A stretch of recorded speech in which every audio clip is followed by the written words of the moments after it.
Alors dans la dernière vidéo, on avait vu comment tracer, comment patronner une robe droite.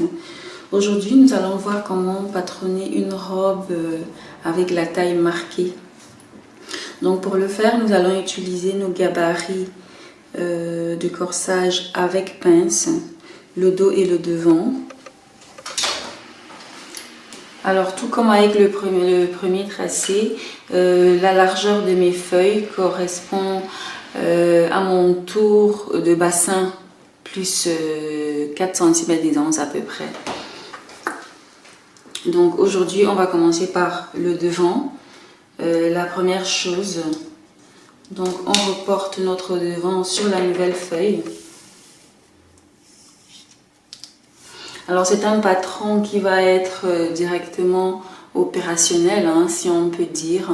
Donc tout comme on a fait avec le premier sur la robe droite, ici on va intégrer et les valeurs de couture et les valeurs d'aisance. Donc avant de retracer sur la nouvelle feuille, vous laissez environ 1 à 2 cm correspondant à la valeur de couture. Hein.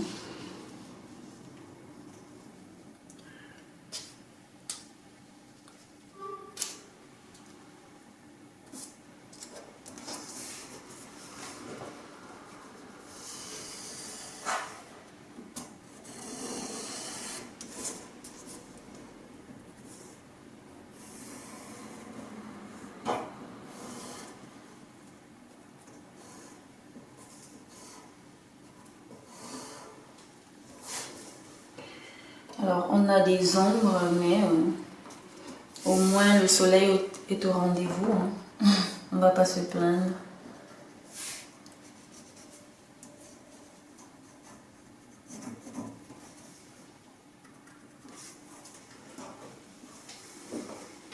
Quand c'est retracé comme ceci, de la taille vers le bas, on met notre valeur de hauteur hanche et on trace.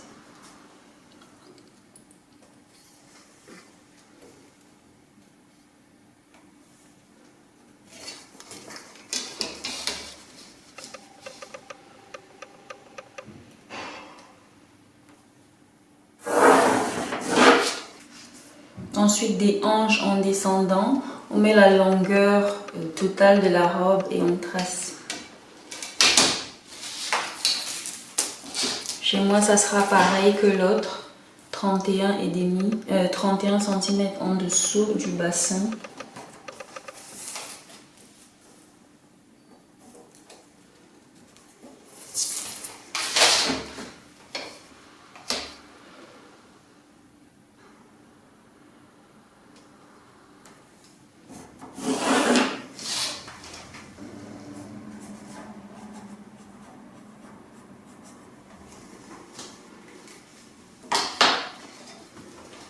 Voilà, ici sur le niveau du bassin, on va mettre notre quart de bassin plus les anses.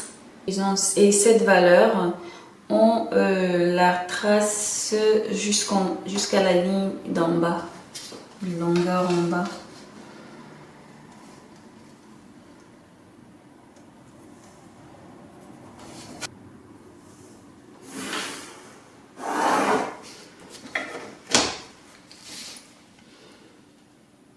Voilà, on trace comme ceci et on déborde la ligne du bassin ici de la valeur du cran de petit bassin. Alors chez moi c'était 8,5. D'abord je prolonge la ligne, ensuite je mets mon cran de petit bassin 8,5. Voilà.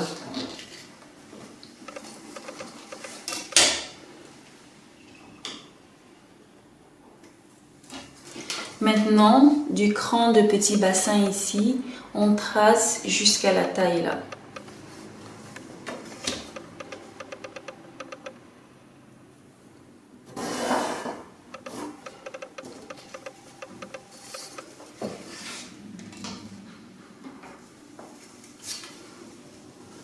Ensuite, on va reporter notre valeur d'écart poitrine sur la ligne de bassin et on trace.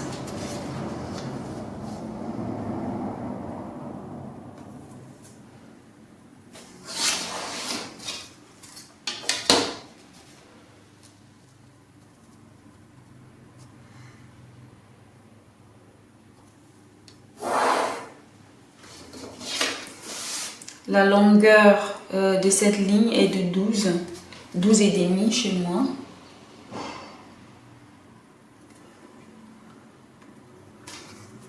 C'est la moitié en fait. Il y a deux techniques pour trouver la longueur des pinces. Soit vous divisez votre hauteur bassin par 3, soit vous divisez par 2. Ça dépend en fait de la morphologie de chacun. Il y a des gens, il y a des femmes qui ont une cambrure qui commence un peu plus haut. Comment vous dire? Et il y a des femmes qui ont un bidou. Il y a des... Bref, ça dépend. La longueur des pinces dépend des formes de chacune. Hein. Bref, chez moi, c'est 12 et demi. Je trace donc et je rejoins aux pinces de taille ici.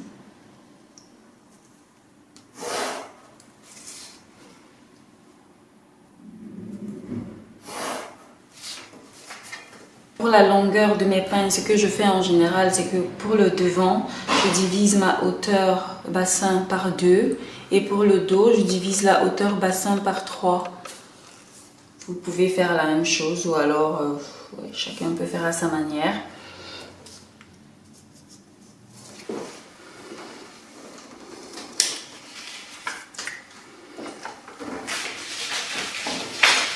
Voilà, on a presque terminé notre devant. Maintenant, une chose que moi je trouve jolie, c'est d'avoir la pince, d'avoir une pince ici sur le côté. Une pince qui vient à peu près comme ceci en diagonale.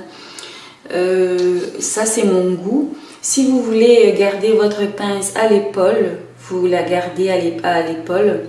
Mais moi, je vais transférer cette pince d'épaule sur le côté ici. Donc pour cela, je descends d'environ 11 et demi de mon cran je descends donc de là. Oh my gosh, mais comment on appelle ça? Du sous-bras ici. 11 et demi et je trace de là jusque là.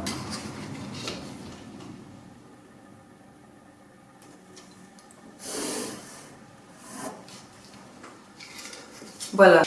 Donc avant de fermer ma pince bretelle pour l'envoyer ici, je vais d'abord peaufiner un petit peu la taille ici. Donc pour cela, on fait simplement, on part en courbe douce. Comme ça. Déjà, on peut venir là.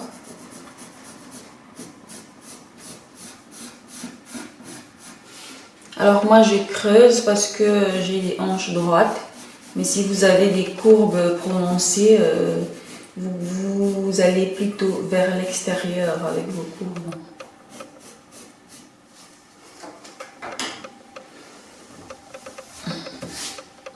Voilà, ce que je vais donc faire maintenant, c'est fermer cette pince pour pouvoir l'envoyer là. Et pour cela, je vais découper sur cette ligne.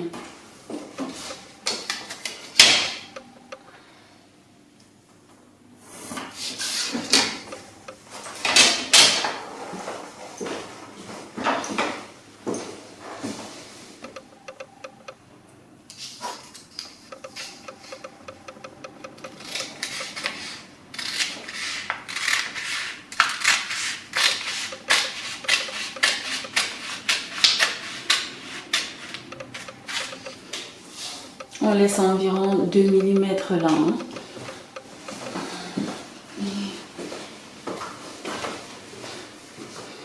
Et ici,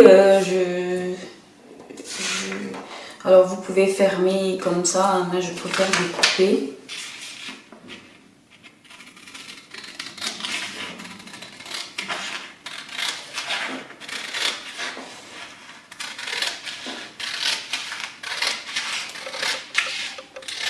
Et pareil, on coupe jusqu'à environ 2 mm.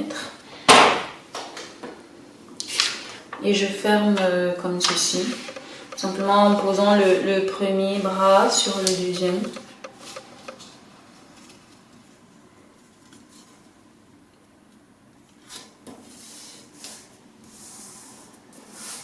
Voilà, comme ça.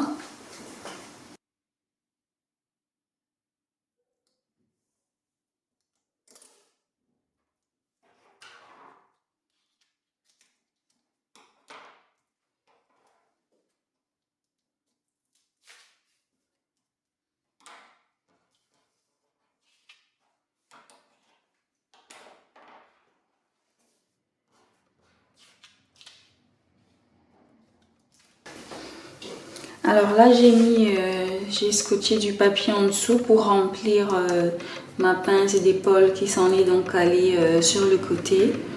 Et là, je vais donc simplement fermer ma pince.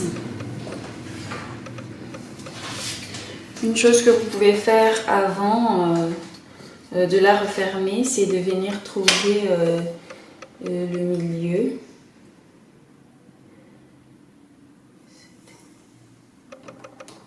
Comme ceci.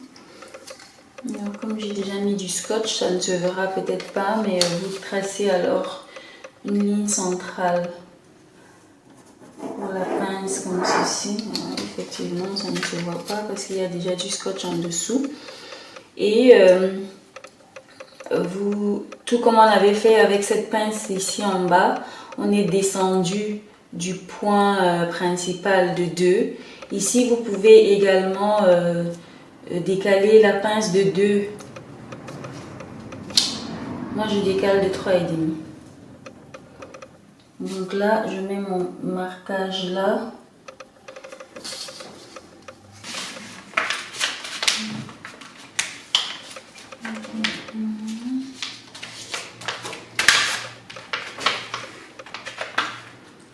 Donc là, pour ma part, il n'y a pas besoin de corriger. Donc moi, je vais y aller direct sur ma ligne de couture comme ceci.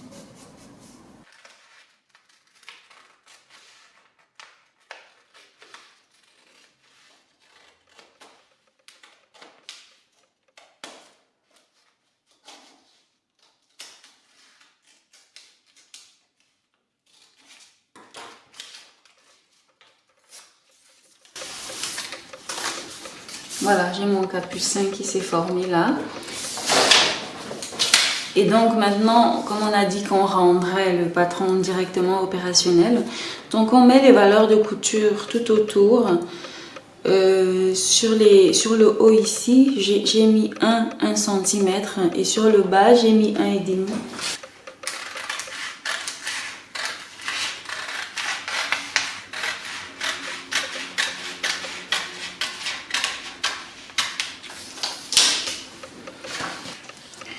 Voilà, maintenant le devant est fait, donc on va faire le dos. Pour cela, tout comme on a fait sur le devant, de la taille en descendant, on trace son bassin, sa hauteur bassin, et du bassin en descendant, on trace la longueur totale de la ligne. Ensuite, sur la ligne bassin ici, on vient marquer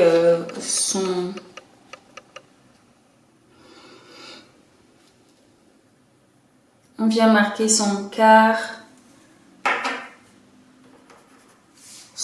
de bassin.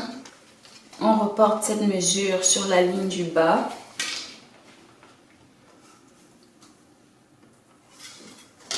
Et on trace en dépassant la ligne de bassin. Le bassin, on met le cran de petit bassin et on rejoint le cran à la taille. C'est exactement comme on a fait sur le devant.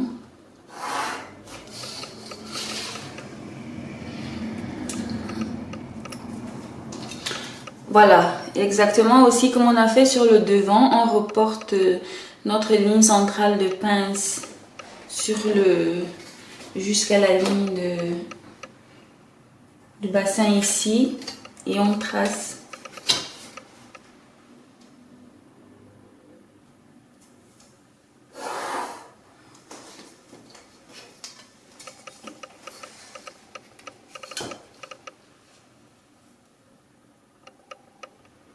Ensuite, on met la longueur de sa pince.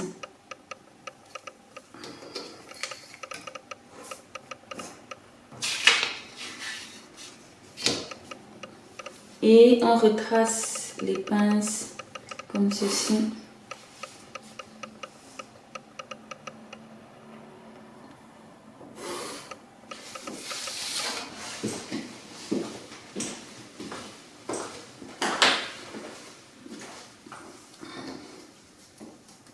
Ensuite, ici sur le dos, ici sur l'épaule, on va éliminer cette, enfin moi, j'enlève la pince de dos, j'en ai pas besoin.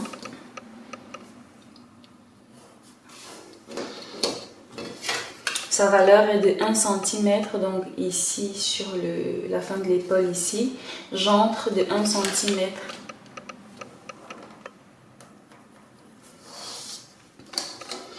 Et je retrace mon emmanchure de 7 cm, on va dire de 9 cm. Je retrace mon emmanchure comme ceci.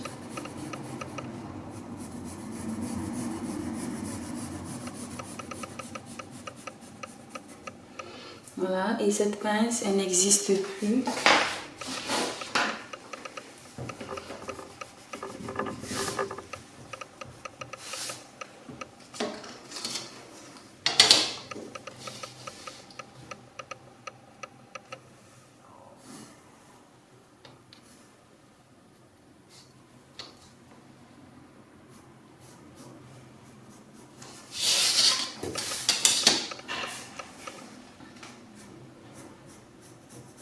Retracez votre épaule à la courbe, hein, parce que ça doit garder une certaine courbe. Enfin, si vous avez le dos voûté, hein, sinon...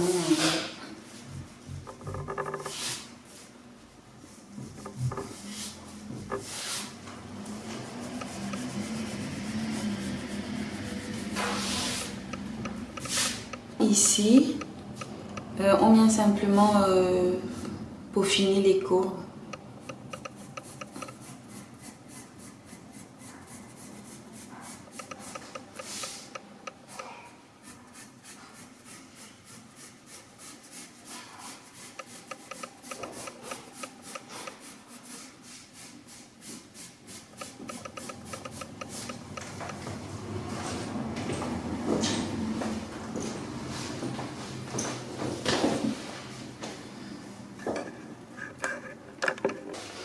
Et voilà, mon dos est donc terminé, je l'ai découpé. Maintenant, vous pourrez utiliser ce patron avec la manche de base. Comme on n'a pas bougé, du moins on n'a pas bougé de beaucoup sur notre emmanchure ici. Donc vous n'avez pas à modifier votre manche de base ou votre manche chemisier, donc vous pouvez très bien l'utiliser telle quelle. Mais si par exemple alors vous venez faire des modifications ici sur la manchure, alors il vous faudra faire des modifications également sur la manche de base, hein. Mais bon, voilà, notre robe marquée à la taille est terminée. Vous pouvez maintenant l'utiliser pour faire divers styles de robes, hein. Et d'ailleurs, on va en faire une très prochainement. Ça va être la robe cache-cœur. On devra donc utiliser cette base.